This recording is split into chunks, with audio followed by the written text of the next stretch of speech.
குழு நண்பர்களுக்கு வணக்கம். இன்றைக்கி 1/7/2024.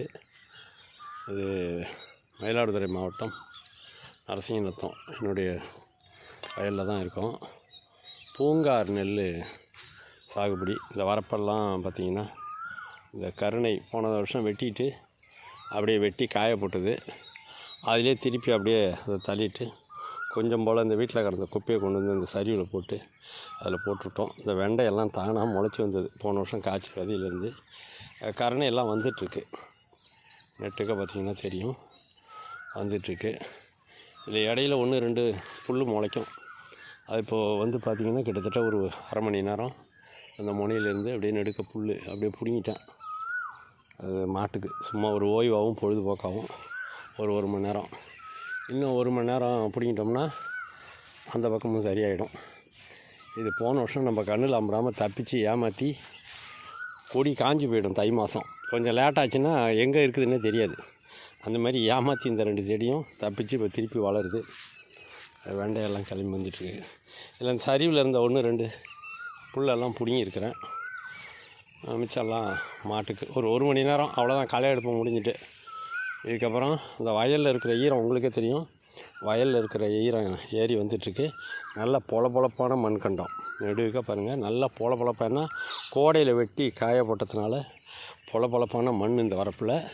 இது வந்து பார்த்திங்கன்னா இது வந்து கிழக்கு பகுதி. இப்போ நீங்கள் பார்க்குறது அப்படியே பார்த்திங்கன்னா இது வந்து மேற்கு பகுதி. சூரியன் வந்து மறையிற தருவாயில் இருக்குது. அப்போது இது வந்து வடக்கிலிருந்து தெற்க போகிற வரப்பு. இது வந்து வடக்கிலிருந்து தெற்க போகிற வரப்பு. இந்த பகுதியில் இது வந்து கிழக்கு பகுதியிலேருந்து சூரியன் மேற்க வந்து மறையிற வரைக்கும் நல்ல முழு வெளிச்சம் வந்து இதில் போடும். இதில் வந்து காய்கறி பயிர்கள் வந்து வைக்கலாம். சரியா? அப்படி தான் நம்ம ஏற்கனவே சொல்லி கொடுத்துருக்குறோம். இந்த வடக்கிலிருந்து தெற்க போகிற வரப்புலலாம் மரங்கள் வைக்கலாம். கிழக்கிலிருந்து மேற்க போகிற வரப்பில் மரங்கள் வைக்கலாம்.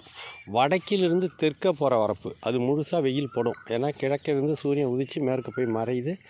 அதில் நல்லா வெயில் போடும். அதனால் அதில் காய்கறிகள் வைக்கலாம்.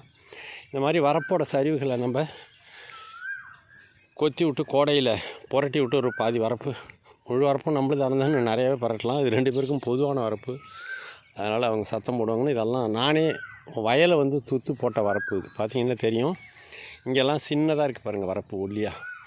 ஏன்னா வரப்பு வச்சா வீணாக போயிடும், மண் விளையிற விளைச்சல் வீணாக போயிடும் அப்படின்னு நினைப்பாங்க அவங்க.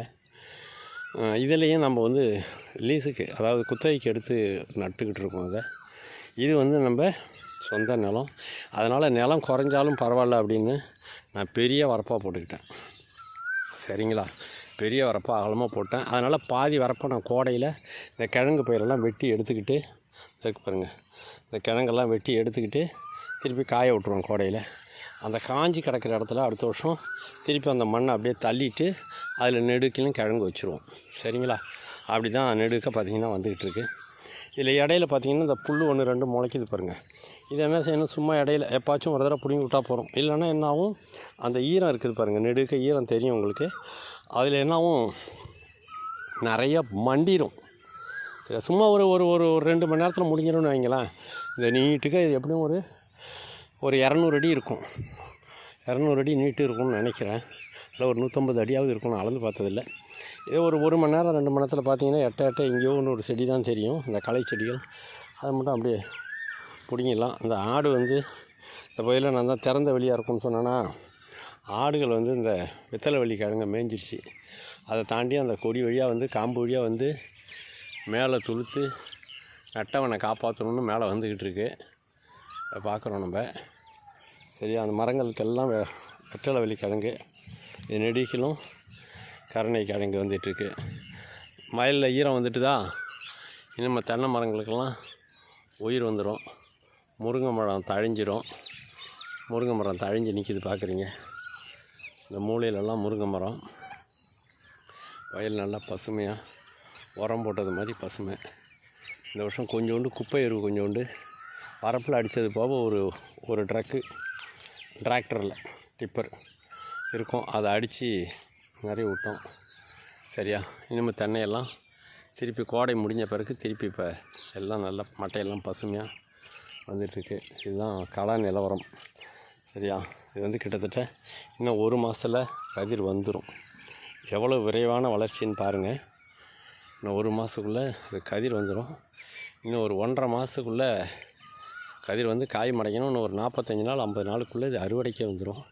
அறுத்துட்டு அடுத்தது திருப்பி தாளடி நட்டுருவோம். சம்பான்னு சொல்லுவோம், தாளடின்னு சொல்லுவோம். அதை நட்டுருவோம்.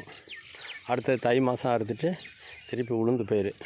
இதுதான் வேலை இல்லாத விவசாயம், அல்லது எப்படி சொல்லுவோம், மிக குறைந்த வேலையில் செய்கின்ற வேளாண்மை. இந்த கருவேப்பிலையெல்லாம் தானாகவே முளைச்சி வர்றது தான். வரப்பு நெடுக்க முளைச்சி வருது. இதுவும் அந்த வெற்றிலை வெள்ளிக்கிழங்கு தான். ஆடு மேய்ஞ்சி துளுத்து திருப்பி எப்படியும் போராடி வளர்ந்து நம்மளை காப்பாற்றும். சரியா? இது வாழை பல தலைமுறைகளாக வாழ்ந்துட்டுருக்கு. கிட்டத்தட்ட எனக்கு தெரிஞ்சு ஒரு 30 ஆண்டுகளுக்கு மேலே வாழையடி வாழைன்னு சொல்லுவாங்க. அது மாதிரி வளர்ந்து வந்துட்டுருக்குது. கடையிலலாம் முறிஞ்சு விழுந்து காற்றுலலாம் பார்த்துருப்பீங்க. திருப்பி அது பாட்டில் கிழங்குல வரும். கோடையில் எல்லா பழத்தையும் கொட்டிட்டு திருப்பி புளிய மரம் முழுசாக பூவோடு குலுங்கி நிற்கிது. இது அந்த பக்கத்தில் இருந்த திடலில் இருந்த காடுகள் ஒழிஞ்சுது. இது ஒரே காடாக இருக்கும், ஏற்கனவே பார்த்துருப்பீங்க. இந்த வருஷம் விற்றுட்டாங்க. அந்த காடுகள் கொஞ்சம் ஒழிஞ்சுது.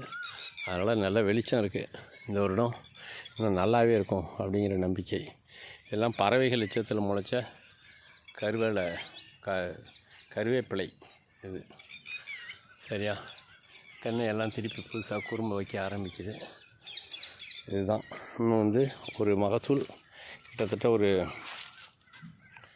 110 நாளில் அறுப்போம். அறுக்கும்போது 20-30 நாள் நாற்று கையில் இருக்கும். இது அறுத்த உடனடியாக உழுதுட்டு அந்த அறுத்த சேத்தை நல்லா கலக்கிட்டு டிராக்டரை வச்சு ஓட்டிட்டு திருப்பி நட்டுருவோம். வரப்பு பயிர்கள் தை மாதம் அறுவடைக்கு வரும். மற்றபடி காய்கறிகள் எல்லாம் நெடுக்கிலும் இருக்குது. அதை அடுத்த பதிவில் கொண்டு வரேன். நன்றி, வணக்கம்.